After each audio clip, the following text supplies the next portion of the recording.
In this video, we're going to look at some more integration application examples. Our first example here is motion. We're given acceleration. We can integrate acceleration to find velocity. So we get 3t minus 2t squared plus c. We can use our initial velocity of 8 centimeters per second, initial meaning at time 0. So 8 equals,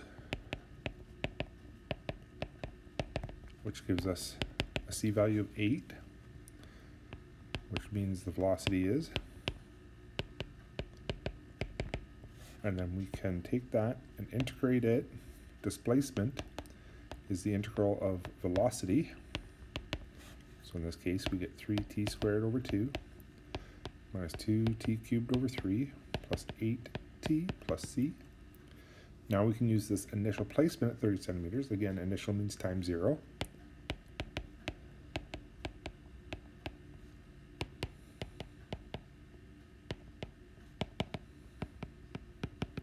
And we get 30 equals c. So our displacement is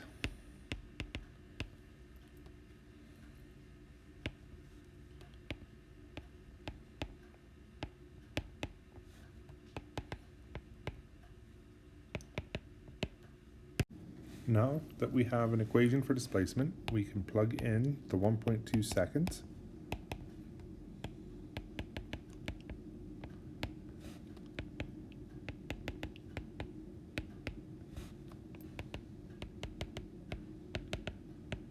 To get our displacement at 1.2 seconds, which will be about 40.6 centimeters.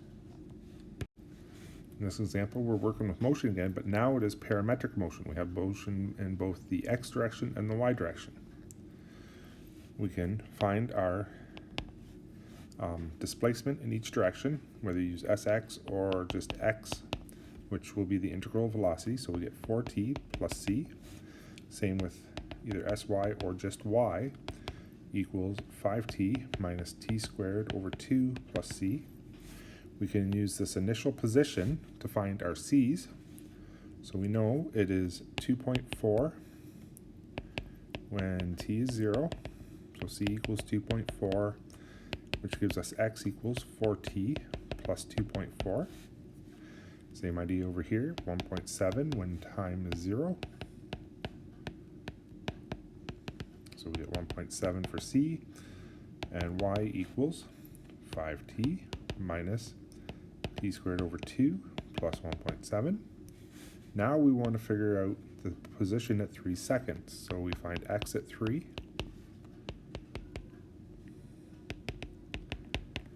which will be 14.4.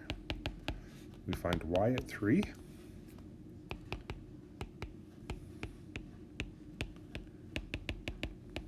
which is about 12.2.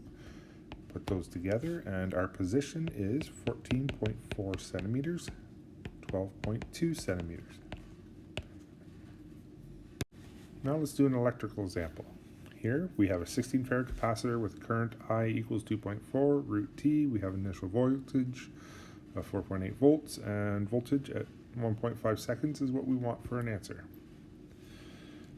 So we know that voltage is 1 over c integral I dt.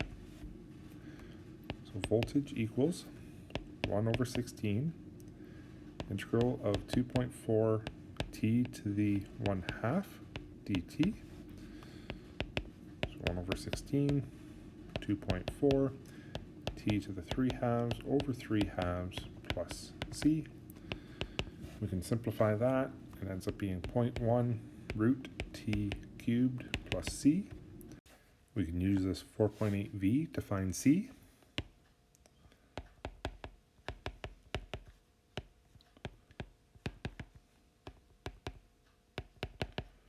Giving us the equation.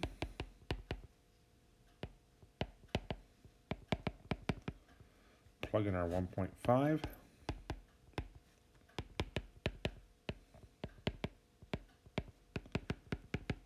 Giving us a voltage of 4.98 volts for our final answer. Now let's do some area examples. This first one we have y equals x cubed minus 4x. We want to know the x-intercepts. And we can just set it equal to 0.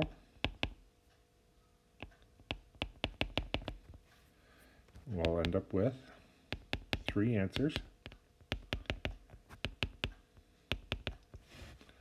And a graph that looks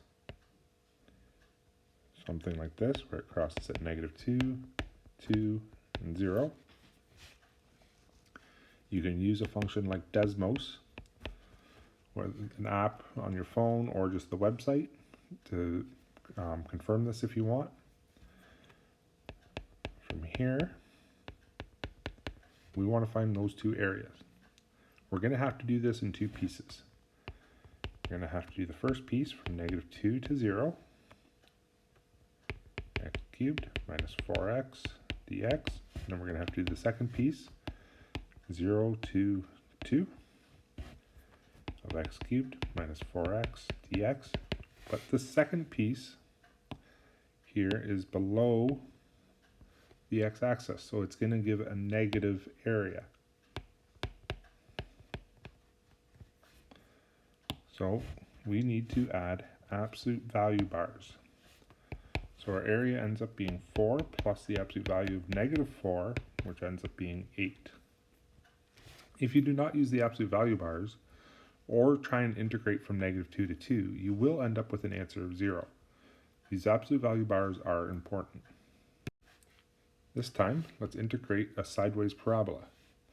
Here, let's find our y-intercepts, which we can just set it equal to 0, and we get y equals 0 and y equals 4. If we go to graph this, we end up with something like this. And we're looking at this area. So our area is just from 0 to 4, 4y minus y squared dy. And then we can just integrate and get 10.67. Now, do be careful. When you're integrating this in your calculator, enter x's. Don't enter y's. Okay, and that's because your calculator defaults to dx. So if you put in y's, it doesn't know what's going on. You have to put in x's, and you will get the right answer. Here's the example of an area between 2 curves. This one's actually a fairly simple one. We have y equals x squared, just a basic parabola, and 8 minus x squared, an upside down parabola. We can find the intersections.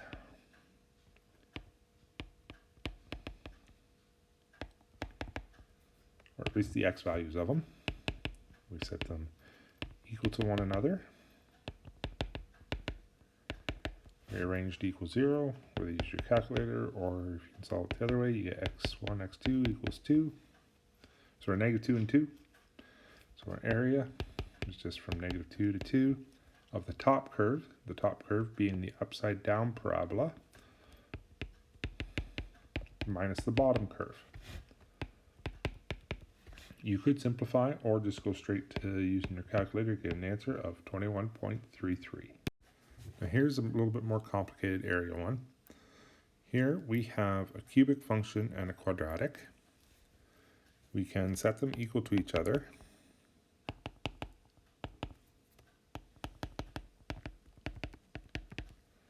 Rearrange so that 0 equals.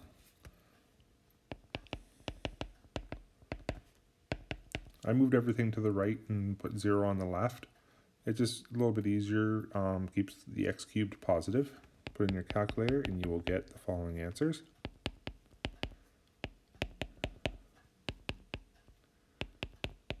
So these are approximately where they cross, or where they intersect. From there, we can sketch it. So we have a cubic function, does something like this. And we have a parabola that's been shifting down and to the right. So something like this. So you're going to have 3 intersection points. You're going to have one out here, one here, and one here. This corresponds to the -4. This corresponds to the -0.41, and this corresponds to 2.41. So we're going to have two areas. We also have to be careful with this. Not only do we have two areas, but the top curve and the bottom curve flip at this point here. So what's top and what's bottom changes, so you have to be very careful. So we're going to have to do the area in two pieces. The first one from the -4 to -0.41. The top curve for this part is the parabola.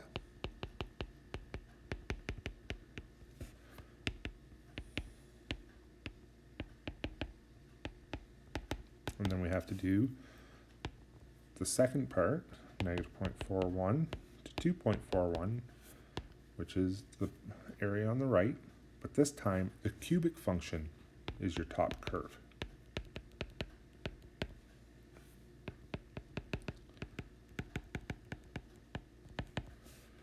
We can put these in our calculator. We get 35.51 plus 18.86, which adds up to 54.37. One last area example. So here we have a sideways parabola and we have a reciprocal. Whether you graph it first or find the equations first is up to you. We have 1 over x, and then we have x equals y squared minus 4, which is just this here. Now we are going to get 3 intersection points. You get one here, and one here. But the only area bounded will be this area right here. So we only have to calculate one area, so we're going to use 2 out of the 3 intersection points. Now, first, I rearrange this to x equals 1 over y, so that I can then set these two equal and solve for y. So we have 1 over y equals y squared minus 4, 1 equals y squared minus 4, 1 equals y cubed minus 4y, 0 equals y cubed minus 4y minus 1. We can use our calculator to find our y values.